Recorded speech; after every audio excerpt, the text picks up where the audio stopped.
ہماری زندگی اکثر دنیاوی چیزوں میں الجھی رہتی ہے، جیسے کہ دولت، شہرت، رشتے، عارضی کامیابیاں، چھوٹی خوشیاں۔ یہ سب کچھ عارضی ہیں اور وقت کے ساتھ ختم ہو جاتی ہیں۔ جب ہم غم میں ہوتے ہیں، بیمار ہوتے ہیں یا ناکامی کا سامنا کرتے ہیں تو دل اداس ہو جاتا ہے۔ اللہ کریم قرآن میں فرماتا ہے، دنیا کی زندگی کھیل اور تفریح کے سوا کچھ نہیں اور آخرت کا گھر تقوی والوں کے لیے ہے۔ یہ ہمیں یاد دلاتا ہے کہ دنیا کی خوشیاں، دکھ سب عارضی ہیں اور اصل خوشی آخرت میں ہے۔ دنیاوی مشکلات ہر انسان کو آتی ہیں، بیماری، غربت، تنہا یا مشکلات کا سامنا ہر کسی کی تقدیر میں ہے، مگر اللہ نے صبر کرنے والوں کے لیے اجر کا وعدہ کیا ہے۔ نبی رحمت صلی اللہ علیہ وآلہ وسلم فرماتے ہیں، صبر کرنے والوں کے لیے وہی اجر ہے جو اللہ نے وعدہ کیا ہے۔ جب ہم صبر کرتے ہیں، اللہ کی رضا کے لیے برداشت کرتے ہیں، تب دل کو سکون ملتا ہے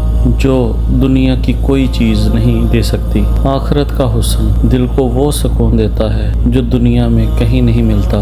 جنت کے باغ، نہروں کے بہاؤ، ہر چھوٹے گناہ کی معافی، اللہ کی رحمت، یہ سب دل کو سکون اور روح کو تسکین دیتی ہیں۔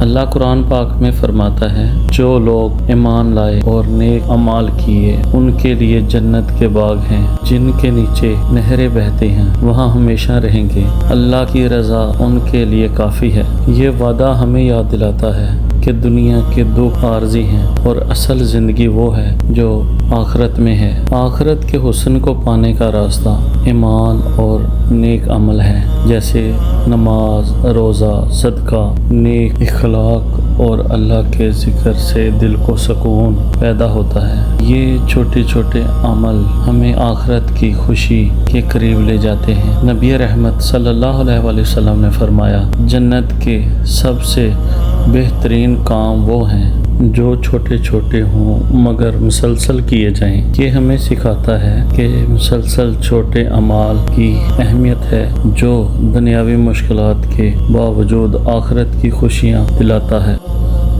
جب دل اداس ہو یا دکھ چھا جائے تو یاد کیجئے کہ یہ سب عارضی ہیں۔ دنیاوی غم، تکلیفیں عارضی ہیں، مگر آخرت کا سکون ہمیشہ کے لیے ہے۔ یہ سوچنا کہ اللہ ہمارے ہر دکھ کو جانتا ہے اور آخرت میں سکون ملنے والا ہے، دل کو طاقت دیتا ہے۔